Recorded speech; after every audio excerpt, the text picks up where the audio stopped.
Hello বন্ধুরা, আবার চলে সেটা নতুন ভিডিও নিয়ে। আর তোমরা অনেক দিন ধরেই আমাকে কমেন্টে বলছিলে যে দিদি একটা ভালো লিপ গ্লসের সাজেশন দাও যেটা রিজনেবল প্রাইসের মধ্যে। আর তোমাদের সাথে শেয়ার করব যেটা আমি রেগুলার ইউজ করি সেই লিপ গ্লসটা, আর নতুন যেটি পারচেজ করেছি সেই লিপ গ্লসটা। ফার্স্টে যেই লিপ গ্লসটা অ্যাপ্লাই করব সেটা আমি জুডিও থেকে প্রায় 1 বছর আগে কিনেছি, সেই জন্য মুটকিটা ভেঙে গেছে, দেখতেই পাচ্ছ কত ইউজ করেছি।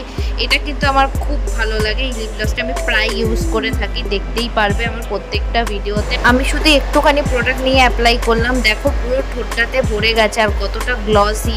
আর যেহেতু আমি রেগুলার বেসিক্সে এটা ইউজ করি, অনেকটা কিন্তু লং লাস্টিং, নন স্টিক। এটার দাম কিন্তু মাত্র 100 টাকা। এরপরে আমি অ্যাপ্লাই করব মার্সের এই পিঙ্ক কালারের লিপ গ্লসটা, আমার খুবই ভালো লেগেছে।